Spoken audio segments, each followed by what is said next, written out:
Welcome to the Friday vlog. Welcome to the Friday vlog.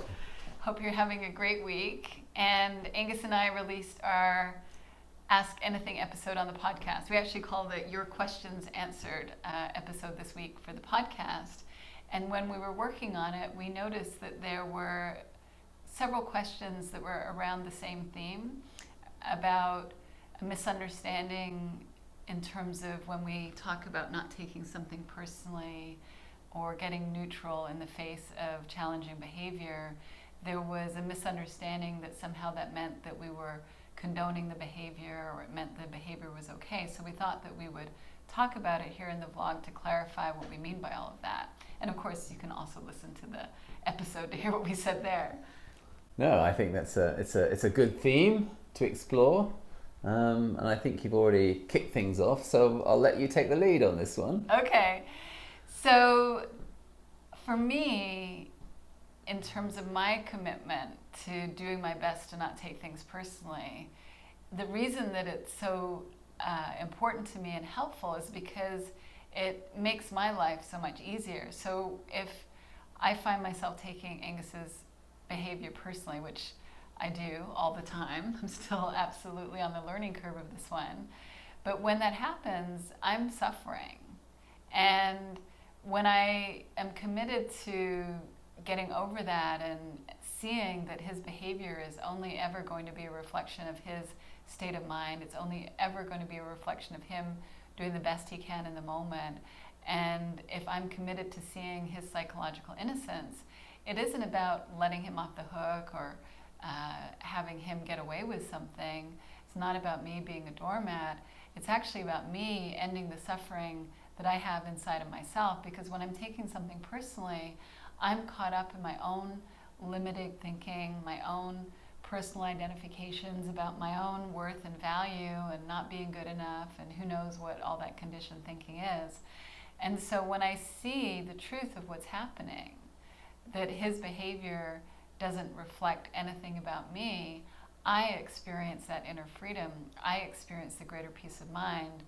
I don't waste time and energy trying to change myself or figure things out. And so that's why it's been so freeing in my life, and why I think it's so helpful for everyone to see that. And that in terms of the behavior, that's a whole separate issue. If there's something that needs to be addressed in terms of the behavior, I'll be much more effective at addressing that from a place of peace within myself.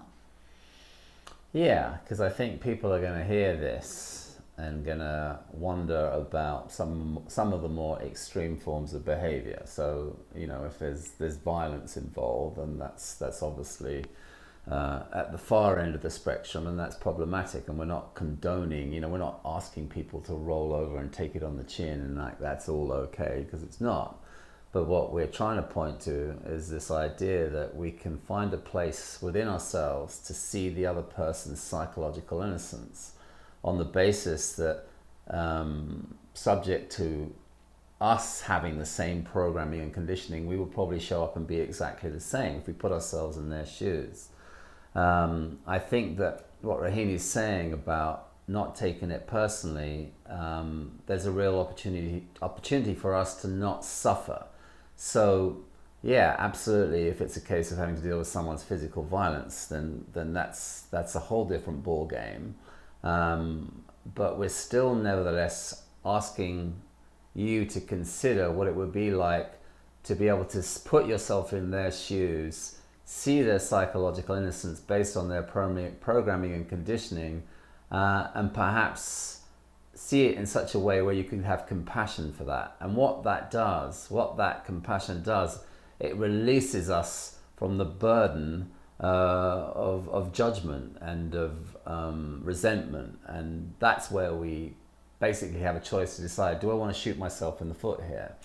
Actually, what we want to do in the work that we do is we want to get people to get to a place where they can avoid that kind of suffering, because there's so much suffering in the judgment, and so much bandwidth, so much emotional bandwidth is taken up in judgment of the other person, where if we can see the psychological innocence, that's kind of like taken off the table. And probably the best thing about that is we'll get to a place of compassion, and judgment and compassion are just not good bedfellows. They just don't work together. They don't go together. And that when we have compassion, it doesn't mean we have to stay with the person or stay in the situation. When we're in a space of neutrality, it might be really clear that it's time to go. So we have no attachment or agenda on have compassion, and that means you're going to stay with the person or stay in the situation. In fact, from that place of compassion, we usually have access to our resilience and wisdom, and if it's healthier for us to not be in that situation, it will be more clear as to how to leave it. And there are situations that we've seen in our own marriage and in the couples that we work with where that shift in terms of not taking things personally and having greater goodwill, staying heartfelt in the communication with our partner, there can be shifts in behavior. We're not saying that that's a guarantee, but we do see time and time again when that judgment is taken out of the equation in the relationship, it can shift the whole dynamic and really bring out the best in our partner. Yeah, and the secret sauce is compassion. And I think that it really only takes one individual to get to that place of compassion. And and I've told this story many times, but for myself, when you were exposed to this understanding and showed up in compassion in the face of me acting out, when I registered compassion in your eyes, ultimately what was happening is like, gee, she actually thinks I'm suffering here. Maybe I am. And that allowed me to take a look at myself and realize how I was showing up. And I feel that famous George Pransky quote, where all boats rise with the tide, that's for me what happened at that point, is that I felt like I got to see myself because a mirror was being held up to my behavior, and could then see what was going on. And then I felt like I had a jump. You had a significant jump in consciousness, and then by you just showing up from that place of compassion allowed me to see what was going on for me. And then, my boat came up in that point. Yeah.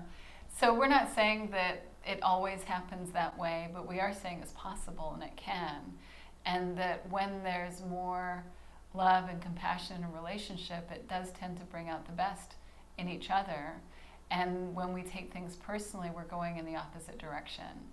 We're looking not to our true nature of love, we're looking to our judgment, we're looking to our conditioning. And that happens to all of us. We're not saying that's bad or wrong, but we can have an intention around looking beyond the illusion of that to truth, to see what else there is beyond what we've seen already, what we've known already, what our judgments and assumptions might be. We can have a commitment and an intention to look beyond that in a deeper place within ourselves. Yeah, we're either going to look at the sort of egoic hard drive or we're going to look in the direction of the impersonal. And that is always the point of healing. And what I find so fascinating about that is when we look in the direction of the impersonal, when we look to our true nature, that one source that is universal to all of us, I end up experiencing my human experience differently and more richly and enjoying it a whole lot more. Yeah, it's what it is to feel alive, present in the moment. Yeah. So we hope that clarifies any misunderstanding. We're happy to answer any questions, and we do discuss this more on the podcast episode that came out this week. Sounds good. Have a great weekend. Have a great weekend.